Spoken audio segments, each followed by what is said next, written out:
നമസ്കാരം, ഞാൻ നിങ്ങളുടെ സ്വന്തം VS മുരളീധരൻ.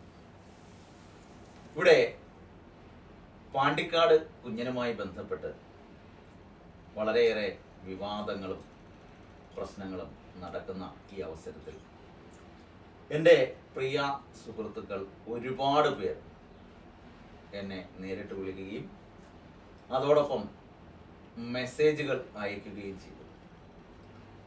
ഈ വിഷയത്തിൽ കൃത്യമായി ഒരു രാശി നോക്കി ഫലം പറയണം എന്നുള്ളത്. അപ്പം നമ്മളുടെ രാശി ചിന്തയിൽ ശരിക്കും വന്നിരിക്കുന്ന രാശി വെച്ച് വ്യാഴത്തിൻ്റെ ദുസ്ഥിതിയും അതോടൊപ്പം മറ്റ് ഗ്രഹസ്ഥാനങ്ങളിൽ വന്ന ന്യൂനതയും കണക്കിലെടുത്താൽ കാപഢ്യാദി കൃത്രിമ മനോസങ്കല്പം ഈ പ്രമാണമെടുത്ത് നമ്മൾ ചിന്തിക്കുകയാൽ അവിടെ ശരിക്കും ഒരു കാപഢ്യം നിറഞ്ഞ ഒരു സംഭവമാണ് ആ നറുക്കെടുപ്പിൽ നടന്നിരിക്കുന്നത്. ശരിക്കും സാധു ജനങ്ങളായ 10-20,000 പേർക്ക് പുറത്ത് അതിലെ ടിക്കറ്റ് എടുക്കുകയും ആ ടിക്കറ്റിൽ കൃത്യമായ ഒരു ഭാഗ്യശാലിയെ കണ്ടെത്താതെ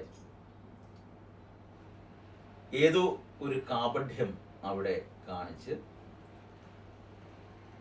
ഒരാളെ കണ്ടെത്തി. അത് ശരിക്കും കൃത്രിമമായ ഒരു മാർഗത്തിലൂടെയാണ് കണ്ടെത്തിയിരിക്കുന്നത്. അത് ഒന്നിലധികം ആൾക്കാർ ചേർന്നിട്ടാണ് അത് ചെയ്തിരിക്കുന്നത്. നമ്മളിവിടുത്തെ അംശകരാശിസ്ഥിതി ചിന്തിച്ചാലും ഒരു വ്യക്തി ഒറ്റയ്ക്കല്ല ഇത് ചെയ്തിരിക്കുന്നത്, ഒന്നിലധികം പേർ ചേർന്നിട്ടാണ് ചെയ്തിരിക്കുന്നത്. പക്ഷെ ഇവിടെ പുറത്തു വന്നത് ഒരു വ്യക്തിയെ മാത്രം കേന്ദ്രീകരിച്ച ചർച്ചകളും പ്രശ്നങ്ങളും ഒക്കെയാണ്. നമ്മൾ ചിന്തിക്കേണ്ടത് ശുഭത്വങ്ങൾ ഏറെ വന്നിടുമെന്നാകിലും അക്ഷണം ദുരിതാദികൾ താനേ തേടി വന്നിടും, കാപഢ്യവും കൃത്രിമവും നടത്തിയെന്നാകിലും ആ കുലജാതകന്മാർക്കൊക്കെയും ദോഷത്തെ ഭവിക്കും. ഇത് ഒരു വ്യക്തിക്കല്ല ദോഷം വരുന്നത്. ഇത്തരം ഭാഗ്യദേവത കടാക്ഷിക്കുന്ന സാഹചര്യങ്ങളിൽ ആ ഭാഗ്യദേവതയെ മറികടന്ന് നമ്മളുടെ ഇഷ്ടപ്രകാരം ചില കാര്യങ്ങൾ ചെയ്യുമ്പോൾ അക്കുടിക്ക് ദോഷമായങ്ങ് മാറിയിടും. പിന്നെ ശുഭത്വങ്ങളെല്ലാം നഷ്ടമായി പോയിടും. സന്താനങ്ങൾക്കൊക്കെയും പൂർണ്ണ ദുരിതങ്ങൾ വന്നു ചേർന്നിടും. രോഗ അർദ്ധധനർത്ഥങ്ങളെ തടുക്കാനൊക്കാതെ വന്നിടും. ഇങ്ങനെ ആചാര്യന്മാർ പറയുന്നു.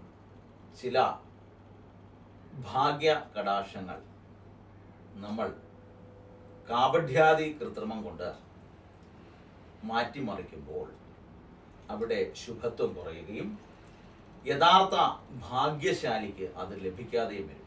നമ്മൾ കുറിച്ചിട്ടികൾ അതുപോലുള്ള ഓരോ KSFE ആയാലും മറ്റുള്ള സ്ഥലങ്ങളിലെയൊക്കെ ചിട്ടികൾ ഒക്കെയും നറുക്കെടുക്കുന്നത് എല്ലാവരുടെയും പേരെഴുതിയിട്ട് അവരുടെ സാന്നിധ്യത്തിൽ പൂർണ്ണമായി ഇത് ഇളക്കി മറിച്ചതിന് ശേഷമാണ്.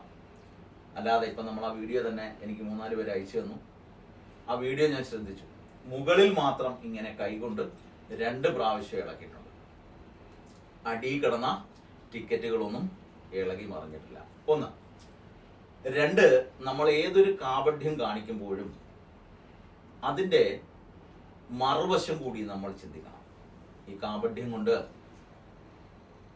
നമ്മൾക്ക് ചിലപ്പോൾ എന്തെങ്കിലും ഒരു നേട്ടമുണ്ടായിരിക്കാം, പക്ഷേ വരും തലമുറയ്ക്ക് അതിൻ്റെ ദോഷാധിക്യങ്ങൾ വളരെയേറെ ചെയ്യും. അതായത് ഒരു ലോട്ടറി ടിക്കറ്റ് നമ്മൾ എടുക്കുമ്പോൾ ലക്ഷക്കണക്കിന് ആൾക്കാർ ആ ടിക്കറ്റ് എടുക്കും. പക്ഷേ ഭാഗ്യദേവത ഒരൊരാളെ മാത്രമേ കടാക്ഷിക്കൂ. ഇപ്പം ദുബൈ ലോട്ടറി ആയാലും മറ്റുള്ള ലോട്ടറികളായാലും ഏതൊക്കെയായാലും ഭാഗ്യദേവത ഒരാളെ മാത്രമായിരിക്കും കടാക്ഷിക്കുന്നത്. അയാളുടെ കയ്യിൽ മാത്രമേ ആ സംഗതി എത്തപ്പെടുകയുള്ളൂ. പലരും നമ്മളെ തന്നെ വിളിച്ചു ചോദിക്കാറുണ്ട്, എനിക്ക് ലോട്ടറി എടുക്കാൻ ഒരു നമ്പർ പറഞ്ഞുതരാം, എന്നാൽ പിന്നെ എനിക്കൊരു ലോട്ടറി ആ നമ്പർ വെച്ച് എടുത്താൽ പോരെ, അദ്ദേഹത്തിന് പറഞ്ഞു കൊടുക്കേണ്ട കാര്യമില്ലല്ലോ. അപ്പം കൃത്യമായിട്ട് ഇതിൽ ഒരു കൃത്രിമം നടന്നിട്ടുണ്ട്. അത് കൃത്യമായ ഒരു ഫലത്തിലൂടെ തന്നെയാണ് പറയുന്നത്. അപ്പം ഈ സംഘാടകർ ദയവ് ചെയ്ത് വീണ്ടും ഇതിലേക്ക് പണം എത്തിച്ച എല്ലാവരുടെയും ചേർത്തുകൊണ്ട് വീണ്ടും ഒരു സത്യസന്ധമായ നറുക്കെടുപ്പ് നടത്തി യഥാർത്ഥ അവകാശിക്ക് തന്നെ അത് കൊടുക്കണം. ഇയാൾ തന്നെയാണ് അതിൻ്റെ അവകാശിയെങ്കിൽ വീണ്ടും നിങ്ങൾ നറുക്കിട്ട് എടുത്താലും ഈ മുൻപ് വന്ന വ്യക്തി തന്നെ വരും. അയാളാണ് ഭാഗ്യദേവത കടാക്ഷിച്ച വ്യക്തിയെങ്കിൽ എല്ലാവരും കൂട്ടായി ആലോചിച്ച് അതിന് കൃത്യമായ ഒരു തീരുമാനമെടുത്ത് ഈ വന്ന നാണക്കേടും മാനക്കേടും മാറ്റിയെടുക്കാൻ നിങ്ങളോട് ഞാൻ അഭ്യർത്ഥിക്കുകയാണ്. നന്ദി, നമസ്കാരം.